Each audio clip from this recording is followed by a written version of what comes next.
Hey everyone, welcome to BrainScratch for today, Friday, February 9th, 2018. I'm your host, John Lorden. Thanks for joining me here today. So a reporter tells some friends of his he thinks he's being investigated by the FBI. Tells another friend of his, I think someone's been tampering with my car.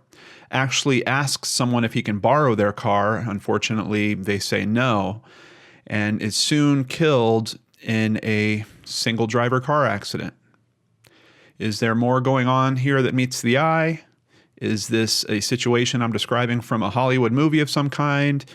I wish it was, but unfortunately, this is the real story of Michael Hastings. And there's an underlying question here about cars, and is there really an ability to remotely manipulate and even control cars? And to start with, I found a video at a YouTube channel called Motherboard. And here is a schematic that they're showing talking about what's known as the CAN bus system, which is basically an electronic system in the car that connects several features to each other for safety reasons, for performance reasons. And this is really showing essentially what is almost like the nerve network of a vehicle. This video was produced in May of 2014. The accident that we're talking about that happened with Michael Hastings was less than a year before this. And this video, I'm going to have it linked in the description box below, as all my sources will be. But this video is really worth checking out. And keep in mind, this is coming up on 4 years ago, the way that they're talking about the technology and how it works and how rapidly technology evolves. I believe that the risks that they're talking about here are even more present nowadays. And just let me be clear, car manufacturers are trying to address these risks, but this is almost a system that we have seen before during the birth of the internet. People try to build systems and make them work first. They kind of think about security after the fact, and usually after something traumatic happens. So the big question on today's BrainScratch is Michael Hastings the first real tragic act of a car being hacked? And I don't know if we'll get to the answer. You know, with BrainScratches, we usually don't get a clear answer. But let's go ahead and jump forward here, starting with an article at Wired. This was a pretty popular article, kind of famous when it came out. I think it's also from 2014, if I recall correctly. Actually, no, this is 2015. And essentially what happened was Wired found a couple of people who claimed that they could hack a vehicle. Here they are, Charlie Miller and Chris Valasek. And these guys have been working on hacking cars for a while. They put someone in a car, told them to go driving. They weren't with them in the car. And some interesting stuff happened. And they started, the first time they did this was in the summer of 2013. Here's what the author said about it. I drove a Ford Escape and a Toyota Prius around a South Bend, Indiana parking lot while they sat in the back seat with their laptops, cackling as they disabled my brakes, honked the horn, jerked the seat belt, and commandeered the steering wheel. Now, at that time, they were using a direct interface into the actual car. But here we see in this article, a mere 2 years later, that carjacking has gone wireless. So essentially, they have now found a different point of entry. And mainly from what I'm seeing, the point of entry is usually the entertainment systems. You know, if you've got some type of internet-enabled entertainment system in your car, that is a decent point of entry for some type of hack. And for some reason, those entertainment systems aren't isolated in a lot of vehicles. They are able to access other parts of the vehicle.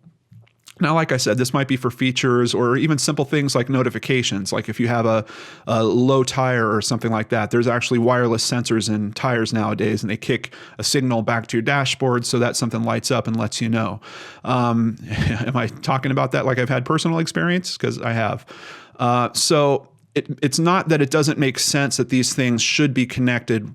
What is scary about it is they kind of thought about the features and the connectivity first, and they didn't think about protecting it from hacking as much as they probably should have. Now, major car manufacturers are really working on this. There's committees that have been put together where car manufacturers are sharing information about types of hacks. They're trying to put it in their development way early in the process of the design of these cars so they can try to make them as strong as possible. But as we've seen, we now have more than enough experience with the internet. You can only hack-proof something for a matter of time. Someone is going to find another exploit, and there needs to be constant updates for those exploits to be protected. Well, how do those updates happen? Usually via some type of internet connectivity, and that is the same hole that is essentially causing the risk in the first place. So, does car hacking happen on a practical level? We don't really know, but this might be the first case where it did happen. We're looking at some footage here. I know this is really bad looking footage, but this is from a news channel in San Diego, that is channel 6 there, and they have a clip of video from Michael Hastings' car crash. Now, it's obviously a camera that is shooting a screen. I tried to look for a better, cleaner version of this, and I couldn't quite find it. There was a couple places where it looks like it used to be, but it had been taken down. If any of you out there bump into a cleaner version, please share it in the comments so the rest of us can check it out. But let's just see what happens here. And yes, that is a big explosion down at the end on Highland Avenue in Los Angeles, near the Melrose Cross. Here it's happening again in a little bit of a slower motion. The car is a blur at this point, and I'm kind of curious because one of the problems that we have here is we don't understand the speed of the car necessarily. There are people that are trying to estimate it. Some think it's about 60, some think it's about 80. There is an eyewitness that was actually interviewed by the Young Turks that he says that it seems like the car was going as fast as it could be, that it was just floored, basically. And it's really tough to tell, but when you have footage like this, you'd figure that there could be some kind of analyst to take this and try to break it down, note the movement between two positions and say, okay, we can estimate that the car was between, this speed and that speed, but we're really not able to do it here. Now, this crash happened at about 4:20 in the morning, and I actually was working close to this area, also on Highland, not quite at the Melrose Cross, but I had just finished that job about 3 months before this happened. And I'd been out there in the middle of the night a couple times. Hollywood is a pretty fun place to go. There's always something to do. But I'm really surprised just at the mentality of driving this fast in that area, especially on some of those roads. These are old Hollywood roads. When you come to a cross for another road, sometimes the gutters are really, really deep. As a matter of fact, the eyewitness seemed to say that he saw sparks under the car well before the car hit the tree that it finally wound up wrapping around. And I believe those sparks were probably as he was coming through intersections, he was scraping the bottom of his car on each of the gutters. And then there's also a raised median on Highland there. And at some point he went up on that median. So he probably once again struck and was kicking sparks out of the bottom there. Why would this happen to this journalist? We have to learn a little bit more about him to try to understand that. Michael Hastings, or Mahan Hastings, was an American journalist, author, contributing editor to Rolling Stone, and reporter for BuzzFeed. He also did some work with the Young Turks, which is why they really took up the mantle of trying to investigate this and bring some more truth out there. They commented a lot on how major media was covering this. We'll talk about that a bit more as we go, and I'll have a bunch of links for you down below so you can check that out for yourself if you want. He received the George Polk Award for the Runaway General in 2010, a Rolling Stone profile of General Stanley McChrystal, commander of NATO's International Security Assistance Force in the Afghanistan War. Doesn't sound like anything too terrible. We'll learn a little bit later what happened because of that expose that he wrote. Hastings became a vocal critic of the Obama administration, Democratic Party, and surveillance state during the investigation of reporters by the U.S. Department of Justice in 2013, referring to the restrictions on the freedom of the press by the Obama administration as a war on journalism.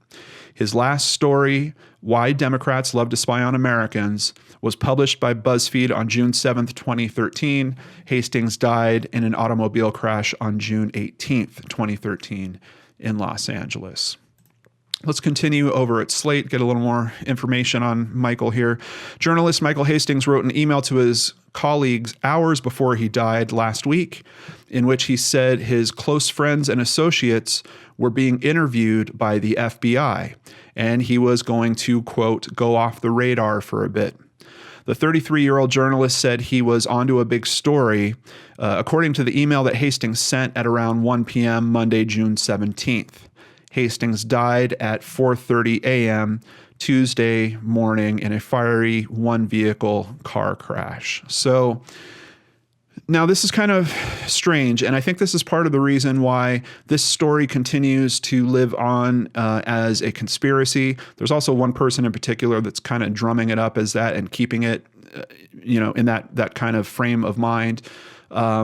There might be other factors here. We'll touch on those by the time we reach the end of this, but I have to say a lot of the conditions leading up to the time that he crashes his car really suggest that something was wrong. Something was really wrong here. The question really is, was Michael perhaps having some type of personal, emotional break from reality or breakdown of some kind?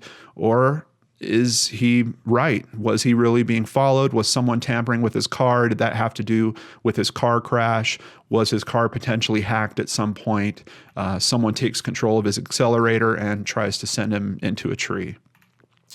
WikiLeaks published a message on Twitter last week that said Hastings contacted the organization's lawyers hours before he died, saying the FBI was investigating him. So not only is he contacting business associates, he's also reaching out to an attorney at WikiLeaks, basically with the same message that he's being investigated by the FBI.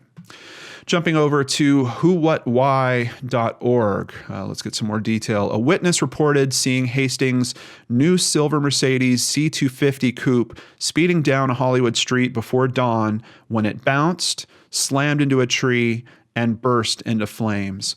And that is something else about this car crash as well. A lot of people are critical of the fact that the car blew up in the manner that it did. You're talking a modern car. This is a car, 2013 vehicle, and this accident happened in 2013. And that kind of leads me to believe that the speed was probably more than 60 miles per hour. I think that these cars are crash tested for normal driving conditions, and I'd be very, very shocked if in normal driving conditions, if you could get a car to blow up like that. You have to have the gas tank get completely ruptured, and for that gas to essentially spray everywhere for that type of explosion that we see in the video. So I don't know if it's really that easy, but if he was going, 120 miles per hour or something closer to that, it might make more sense. His 2010 story for Rolling Stone, in which Stanley McChrystal skewered the White House and its strategy in Afghanistan, led to the general's resignation. From what I understand, he was asked to resign by the president. So this is a journalist that essentially really affected the world with this particular story, certainly affected a person's career, and someone that was probably pretty high ranking too. So once again, it's hard because if we're looking at conditions of why someone might want to harm this guy, we've got something pretty decent here. The question for me is, would this general still have any way to affect something like this? I mean, especially with him resigning, is he still going to have the power, the pull, someone that he's connected to try to make something like this happen? And I'm not even really seeing that anyone is thinking that it's the general in particular. From the conspiracy talk that I'm seeing around this, people are mostly just assuming that it's some type of government agency, something like, CIA or NSA or FBI, something along those lines. The FBI denied Hastings was the target of any investigation. Yet, a Freedom of Information Act request later unearthed an FBI file on Hastings. Hastings also told a neighbor he thought someone had been tampering with his car. At the time of his death, he was working on an article about CIA Director John Brennan. this is another aspect that's pretty tough. You have the FBI denying that he was investigated, and then someone actually gets a hold of that file and proves that he was being investigated. The Los Angeles Police Department concluded that the crash was an accident and did not involve foul play. The coroner's report also declared Hastings' death ascribed to massive blunt force trauma as accidental, and revealed that there were trace amounts of marijuana and amphetamine in his system, though neither was considered a factor in the crash. That is one of the points that, in particular, the Young Turks really got upset about, because when the coroner's information and the toxicology came out, a lot of articles started running up about, oh, this dude was, basically a pot user and he was using meth. It's no wonder that he was driving like that and drove himself into a tree. According to the information that was actually presented in the coroner's report, it's amphetamine. It's not necessarily meth, and there are legitimate medications that you can take that have that as an active ingredient. I haven't been able to find detail, I think Adderall is one of them, on if he particularly had a prescription for that or not. From what I recall, in one of the Young Turks videos, I think they said that he did, that he used Adderall on occasion. So, but regardless, the coroner is very clear that these were metabolized already in his system. He had basically not taken them soon before doing this drive, and the coroner was convinced that they were not a factor in the actual crash. So that type of journalism where, the articles, the headlines are kind of grabbing your attention. Oh, this guy was using drugs, and trying to get you to think one way about it. It seems like they're really not being upfront. The report noted that Hastings' family had been trying to convince him to go into detox.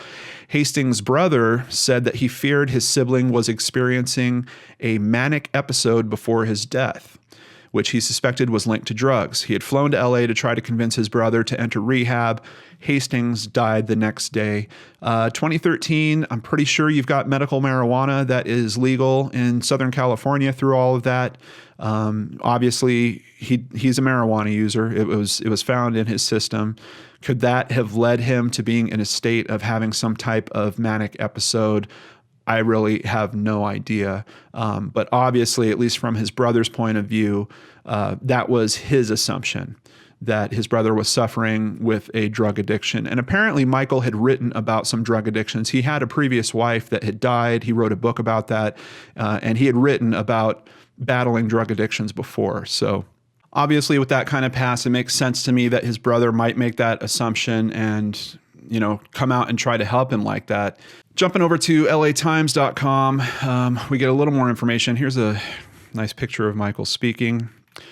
The widow of Michael Hastings, the journalist whose reporting led to the resignation of the top U.S. general in Afghanistan, is calling his fatal crash in Los Angeles a really tragic event. Elise Jordan told CNN's Piers Morgan on Monday that she didn't really have anything to add to the ongoing police investigation. The Los Angeles Police Department said there were no signs of foul play, and the LA County coroner continues to investigate. But that hasn't stopped what Morgan called wild conspiracy theories, most of them hypothesizing that the famed journalist was perhaps killed while chasing his next big story. She then goes on to say he was always chasing a big story. That wasn't anything new, that he was always working on up to 5 stories at any particular time.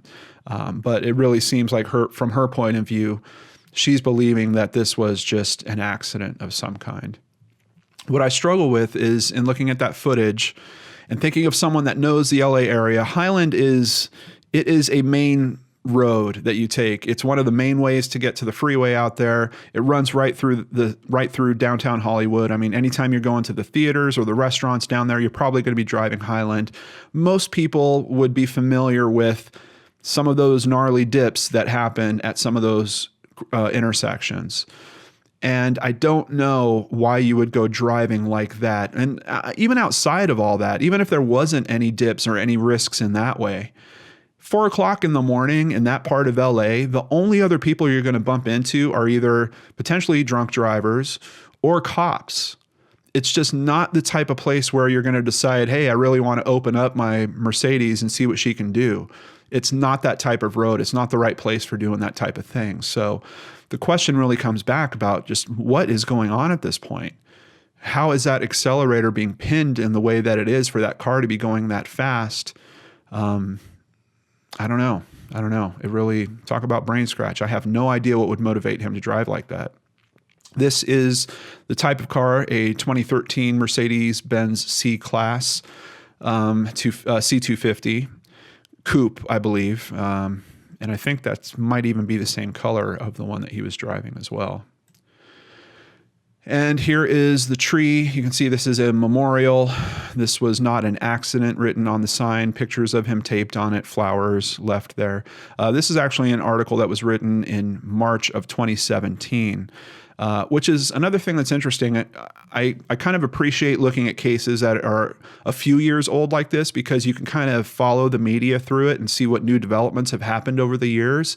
When it comes to this case, there's really not a whole lot. Basically, the main story that they were kicking out around the time that it happened is just the same story that it is now. It looks like there's been no real further investigation.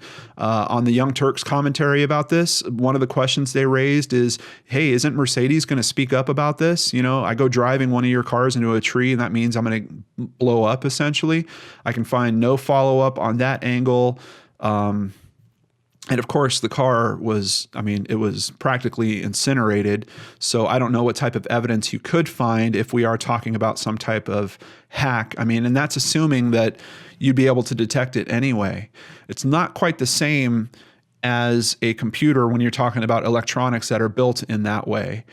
For example, I can't decide that I want to install a virus scanner in my car and then choose my own flavor of virus scanner. It's a whole different world. So, I don't know, but let's see what we learned from this. WikiLeaks revealed Tuesday the CIA has developed cyber espionage capabilities that can penetrate Apple iPhones and even software systems on automobiles, casting the death of Michael Hastings in a new light.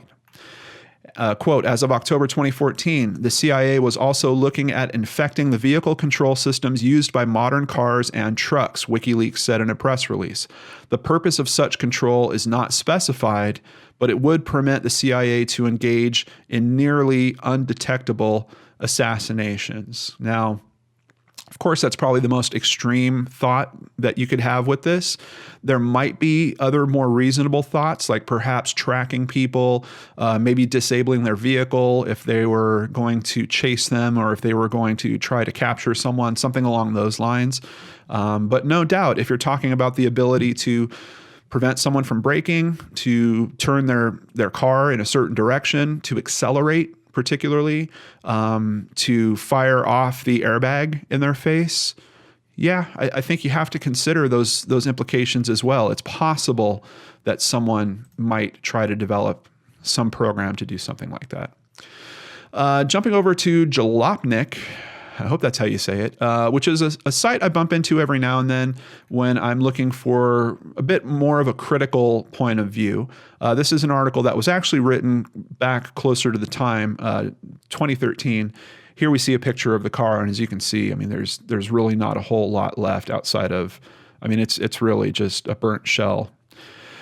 Hastings was a heavy hitter whose 2010 Rolling Stone piece on Senator Stanley McChrystal ended the Afghan war chief's career and sent shockwaves through the defense community. He had enemies, and his final email implies he was working on something huge related to the NSA and FBI, and that the feds were interviewing his associates. Our own Jason Torchinsky did a thorough debunking of why this is so unlikely, including how modern cars' internal networks aren't normally equipped to receive wireless instructions, and how it's absurd to think that mechanical systems can somehow be easily overridden by a remote signal. Please keep in mind, because I didn't really keep this in mind when I first read this, this is written back in 2013. And really, in 2014 and 2015, we had a wave of information about this type of hacking coming through.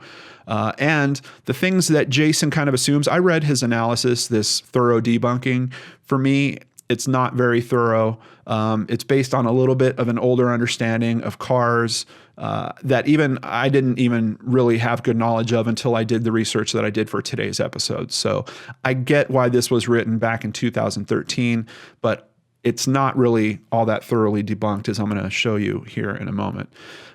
It's actually more plausible to think that someone could have physically tampered with Hastings' Mercedes rather than hacked it. You could argue that this would also be a form of hacking, perhaps literally hacking at cables, but we'll have to wait and see if there's more evidence of this.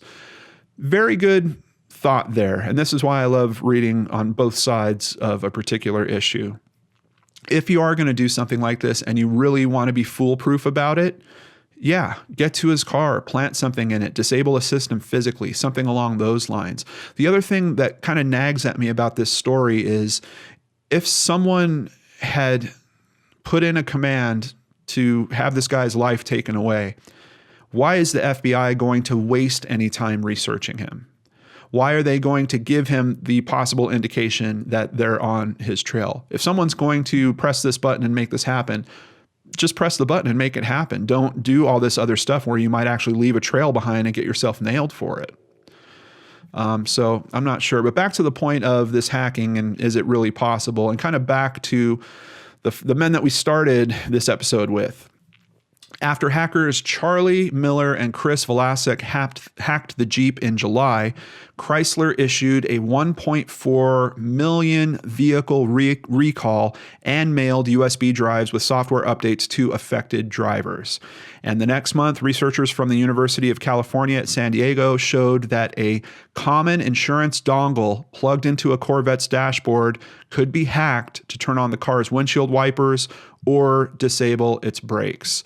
So one of the criticisms about this whole thought about can a car be hacked is what it would take to do so. And in many cases, you'll see the commentator saying, yes, it can be done, but it's so technically complex. It wouldn't really be worth someone's time and all that kind of, it would take a certain amount of money to do this. And then once you get into a specific car, you have to know the specific language for that specific car. Look, you've got college kids doing this for fun. The guys that did it for the Wired article, they're two guys. We're not talking about crazy resources here to make this kind of stuff happen. They're just guys that are interested in technology in a little bit of a different way from other people. And they found some pretty amazing ways of affecting. I mean, look at this car. It's in a freaking ditch. Charlie Miller actually has his own YouTube page. And here is a quick little video that he has hosted there. All it is, it's called Steering. And basically, okay, let's turn right. He says, let's turn right.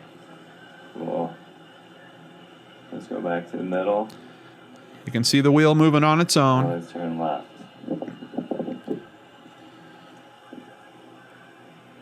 All on its own.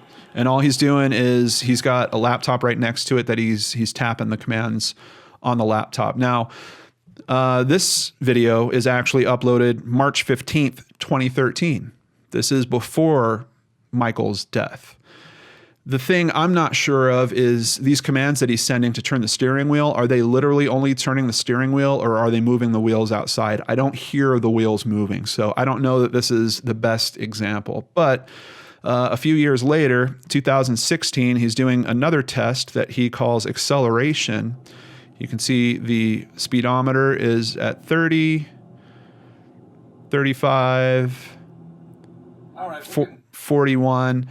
Unfortunately, the way it's shot, I can't say for certain that that is, a computer that's doing that. I really wish that they would have filmed the actual accelerator pedal and shown that no one's foot was on it and then showed the speed that was going. But that's just how I would film it. We know he's able to do some of the stuff he's able to do, or that he has done for at least the Wired article. Some people say that things like engaging the brakes or disengaging the brakes, that they can only happen at particular speed ranges.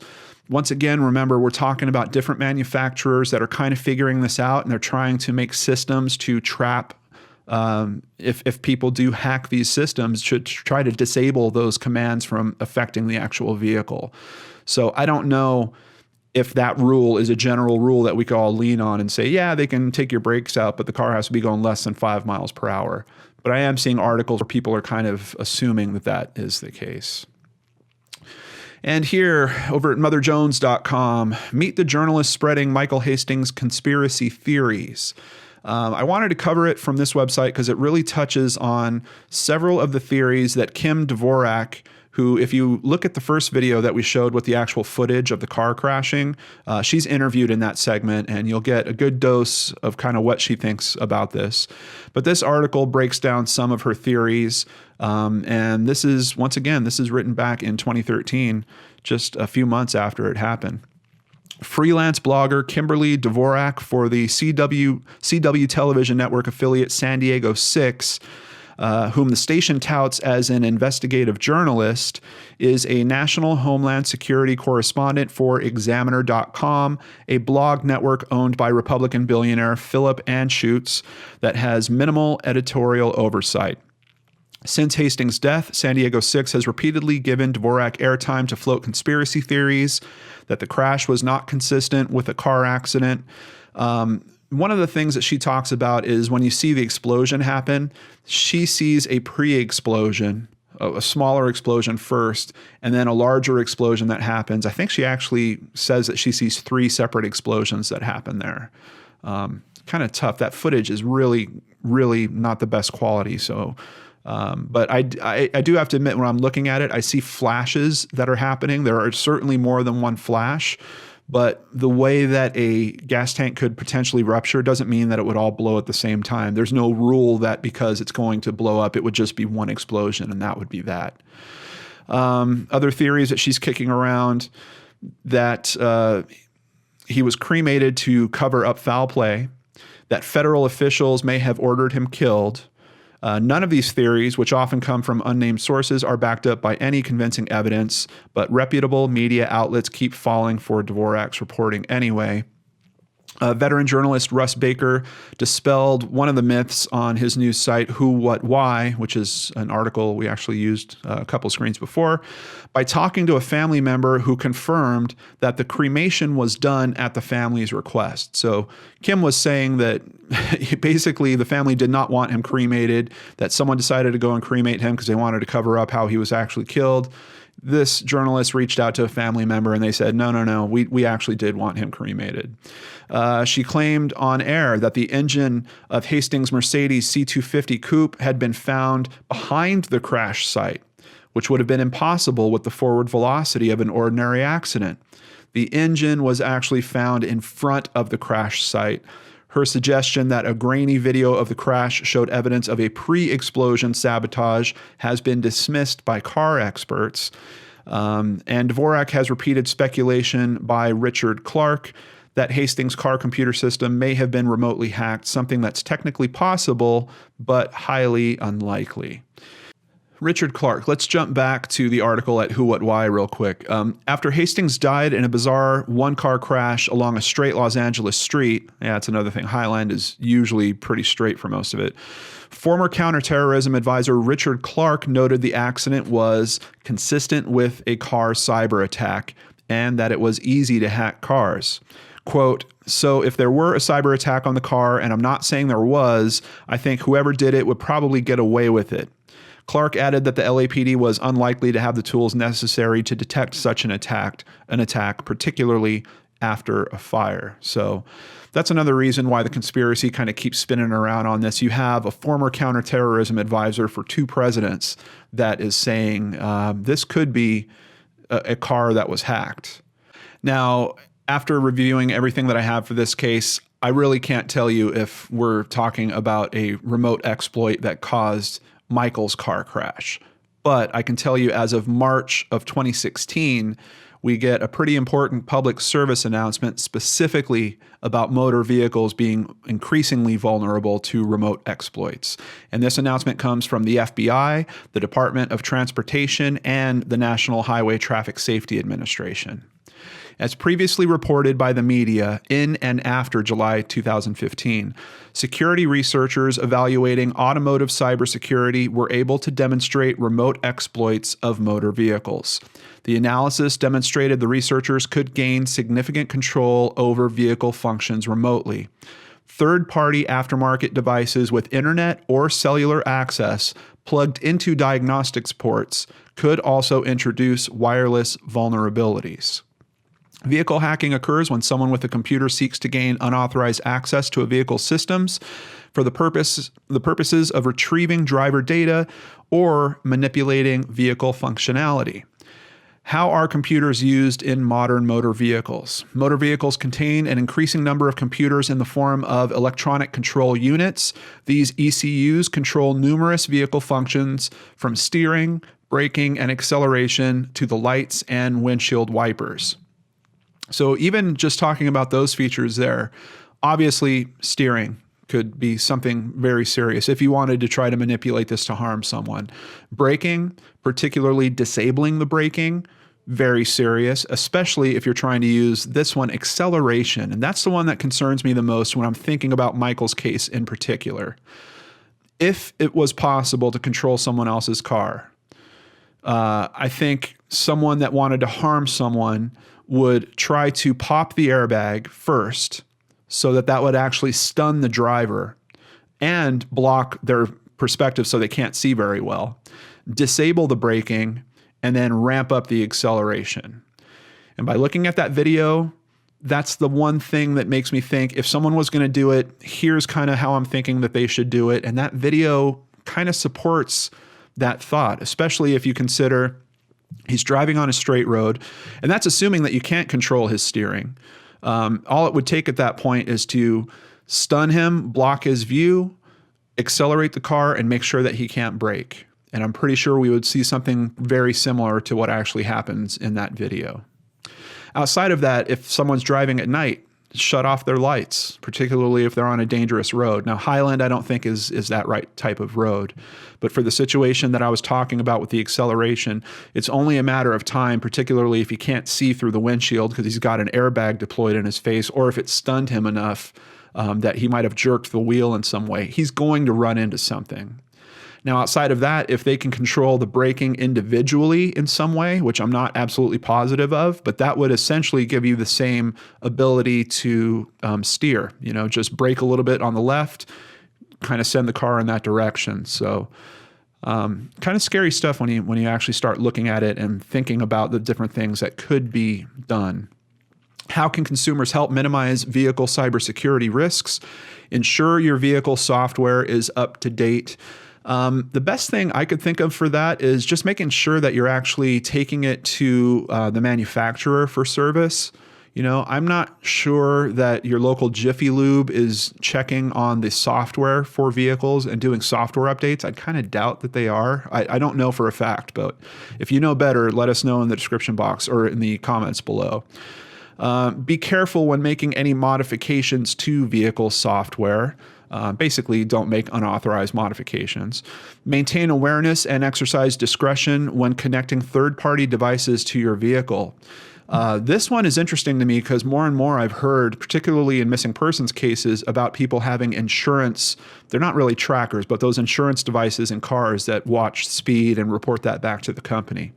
All modern vehicles feature a standardized diagnostics port, an OBD. This is talking about OBD-2. More recently, there has been a significant increase in the availability of third-party devices that can be plugged directly into the diagnostic port. These devices, which may be designed independent of the vehicle manufacturer, include insurance dongles and other telematics and vehicle monitoring tools. The security of these devices is important as it can provide an attacker with a means of accessing vehicle systems and driver data remotely. Another thing I'm not sure about is your Bluetooth connectivity. You're carrying the internet in your pocket if you have a smartphone, and if you attach that to your car, is there some risk of connectivity happening through that? I don't know. I'm not familiar with this kind of stuff anymore. Be aware of who has physical access to your vehicle. Of course, that's just always be safe. And in particular, they're saying if you think that your car has been hacked in some way, to contact the FBI. But I guess you wouldn't want to do that if you were in Michael's case and you thought that they might be the ones that were actually coming after you. I really don't know, guys. This is a very strange case. It's tragic. This guy was a young man. He had a really good career going for him. Was already receiving accolades for the type of work that he was doing. I think it really comes down to was he really suffering some type of mental break, or was someone really trying to harm him in some way? And then if you go down that road, you get to, did someone actually mess with his car at some point? Or was this all done remotely where no one would have to mess with his car at all to do it? I don't know. It's definitely a brain scratch. And the way it's looking from how the media has kind of run out on this, I don't know that we'll ever have any better answers than we do right now. But that's where I turn it over to you. Let's talk about this in the comments below. Let me know your thoughts, theories, any other links to information. There's a ton of information out there on this one. So if there's a critical piece that you think I missed, let us know about it. And please drop a link in the comments below as well so we can all check that out. Thank you for hanging out with me today. I hope everyone out there has a wonderful weekend. Come back to the Lord and Arts channel on Monday and we'll do this all again. Take care, everyone.